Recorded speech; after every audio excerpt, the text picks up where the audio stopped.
Ya, lo kembali lagi dengan KTO di sini. Sekarang kita akan nggak belajar sih. Nah, seperti yang kalian sudah lihat judulnya, KTO mau bagi pengalaman gimana KTO beli barang impor di tengah pandemi ini ya. Nah, KTO itu membeli sebuah aksesoris mobil, sebenarnya aksesoris mobil ya dihitungnya ya, head unit.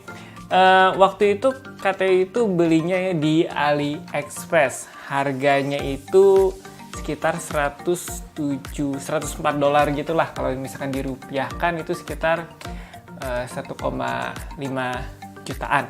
Nah, yang KTO mau bagi pengalamannya itu, KTO itu pesennya itu di bulan mana nih sebentar ya, di bulan Mei tanggal 11. Nah, KTO itu beli di bulan Mei tanggal 11 dan juga dia ada biaya pengirimannya ya. Biaya pengirimannya itu sebesar kalau nggak salah cuman 15.000, bukan 15.000, sekitar 62.000 lah, sekitar 62.000 atau di sini ada tulis 4,21 dolar. Nah, jadi waktu itu KTO pesan dan berharap, KTO ada pengalaman sebelumnya itu beli di AliExpress. Sebelumnya itu pengirimannya ada yang sebulan, ada yang 1,5 bulan gitu. Nah, setelah berjalannya waktu akhirnya datang juga nih paket. Ini masih disegel ya. Nah, tapi sebelum kita mau unboxing dan kenapa diplastikin gitu, mungkin kalian mau beli di AliExpress gimana cara bayarnya dan segala macam. Nah, nanti aja kita buka unboxingnya. Nah, tapi katanya mau bagi pengalaman dulu ketika katanya bayar. Kalian bisa bayarnya itu pakai, biasanya kan kalau di AliExpress itu pakai kartu kredit ya. Nah, kalau misalnya kalian nggak punya kartu kredit, nah kalian bisa install yang namanya Doku Wallet. Nah, Doku Wallet itu bisa kalian bayar lewat situ. Atau misalkan kalian mau ke Alfamart atau ke Indomaret, katanya pernah mau coba bayar barang ini itu di Alfamart, Indomaret. Di Alfamart lah ya, lebih tepatnya.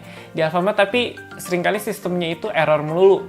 Nah, jadi KTO putuskan download aja aplikasi namanya Doku Wallet. Nah, di Doku Wallet ini kalian bisa isi saldo di Doku itu untuk bayar di AliExpress. Jadi misalkan kalian isi pakai transfer dari bank manapun, kalian transfer ke saldo Doku kalian, di top up lah istilahnya. Terus dari Doku nanti akun kalian disinkronkan gitu ke di AliExpress, ya tinggal bayar. Jadi kita kayak top up GoPay, terus kita bayar barang itu pakai GoPay. Nah, istilahnya gitulah. Jadi kalian nggak perlu khawatir bayar harus pakai kartu kredit, sebenarnya nggak. Bisa pakai debit tapi lewat Doku.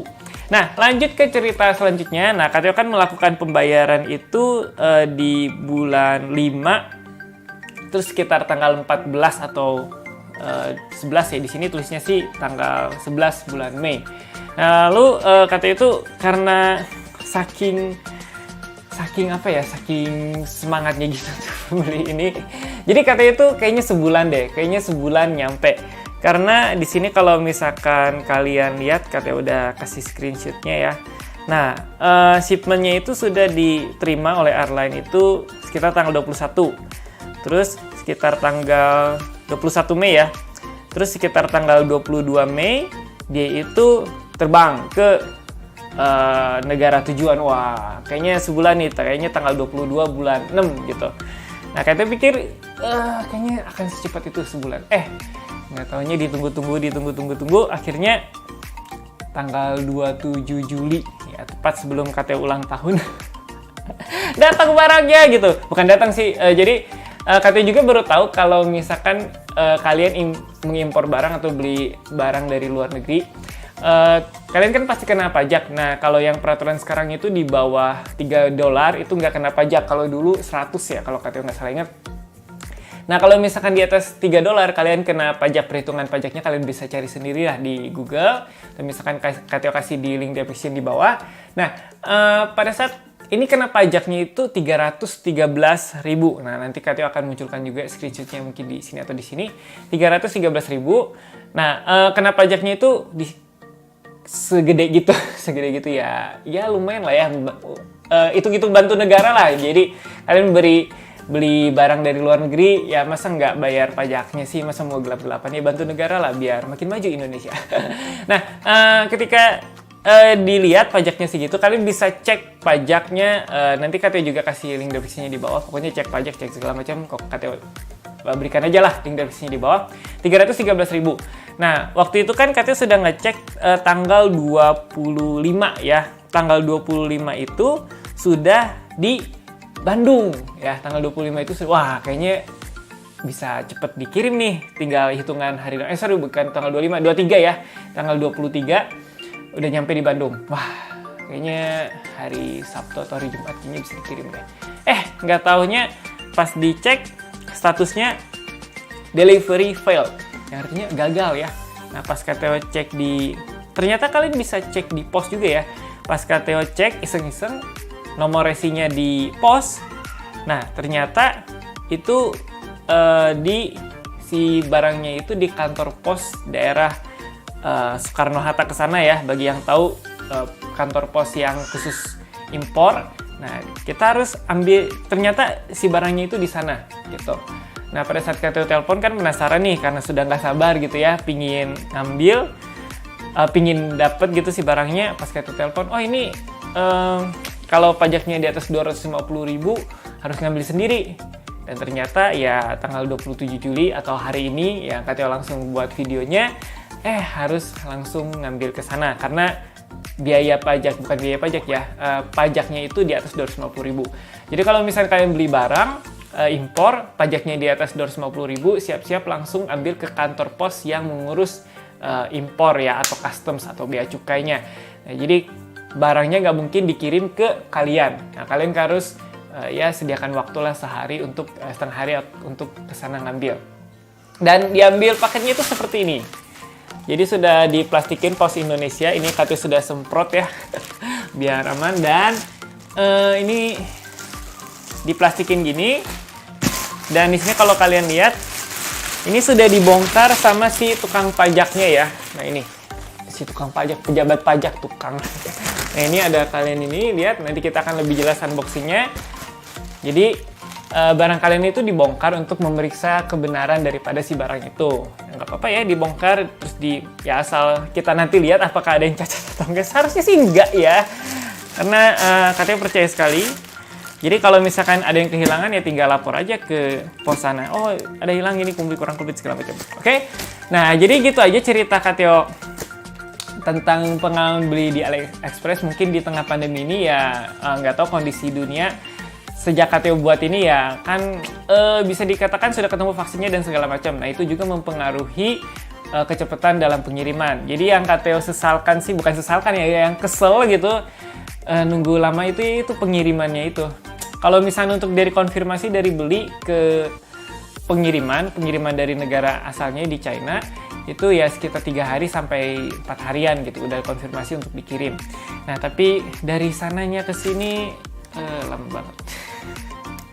Tapi nggak apa-apa, yang penting udah nyampe. Nah sekarang kita akan unboxing aja. Oh ya, kalian bisa komentar di bawah bagi pengalaman kalian, mungkin yang pernah beli di eBay atau AliExpress dan segala macamnya. Tinggal kalian komentar aja di bawah bagi pengalaman. Oke, sekarang kita akan unboxing aja.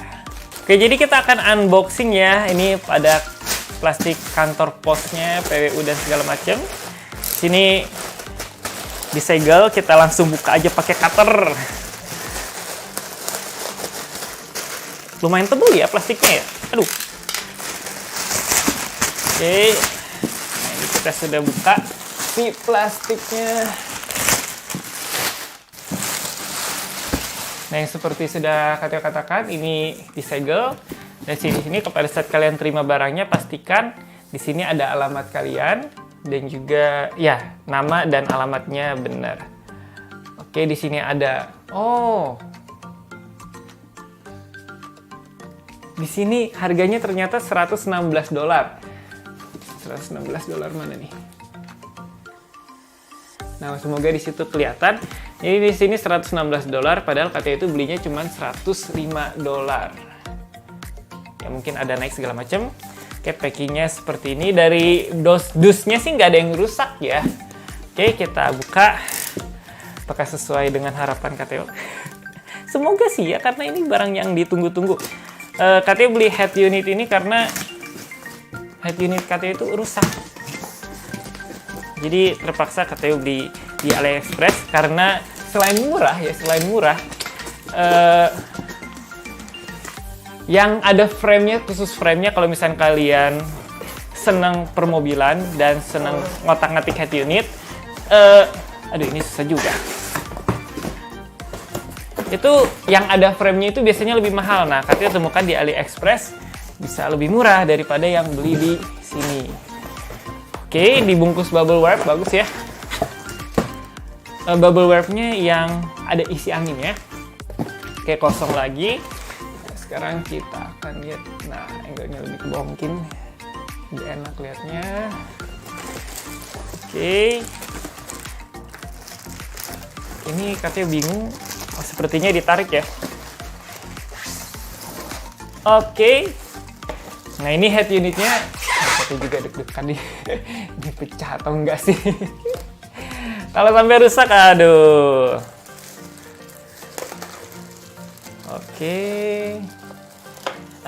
Main course-nya kita simpen dulu ya.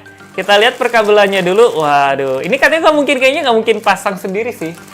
Karena ini KTO jujur nggak pernah masang beginian, jadi mungkin kita akan ke toko aksesoris untuk melihatnya. Oke, di sini yang KTO baca itu kita dapat modul GPS-nya. Wah, jadi nanti selengkapnya di video yang lain ya. Ini ada modul GPS-nya. Terus ini ada kabel untuk nyambung ke head unitnya yang ini. Nah, yang ini. Oke, nah yang ini dari mobil ke head unitnya ya. Terus ini mungkin untuk kamera. Oh, kita kamera kayaknya yang ini RCA kayaknya. KTO kurang tahu perkabelan yang ini. Nah, terus ini yang ini kita dapat 2 kabel USB. Jadi mungkin mobil-mobil sekarang kan tipenya USB itu bisa nyolok langsung ke head unit. Nah, yang di KTO tuh lubangnya bukan head unit, bukan USB gini, tapi nggak tahu lah tipe apa gitu.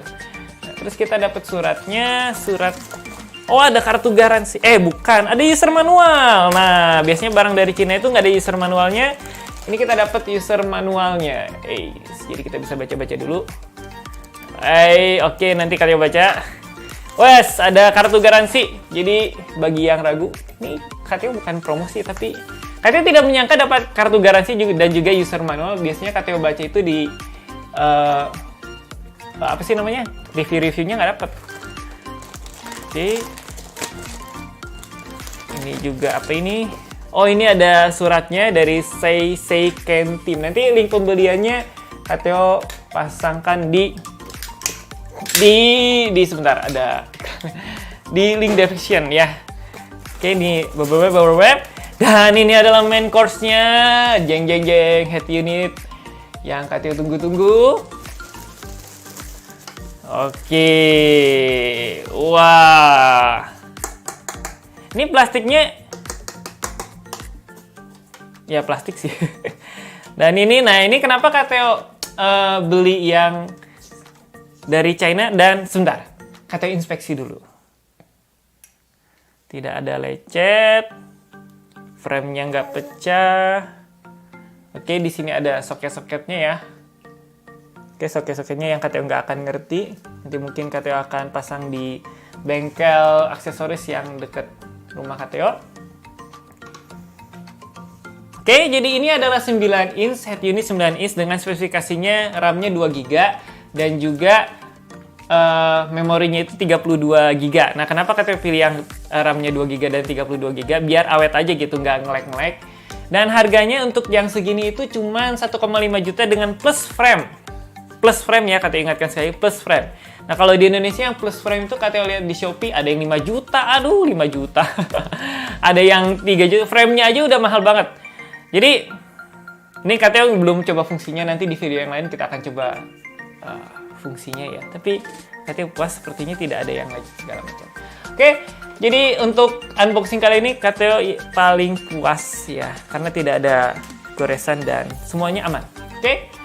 Sampai jumpa di vlog berikutnya karena KTO berikutnya akan masang ini ya. Kita akan tunggu aja perjalanannya seperti apa. Wah.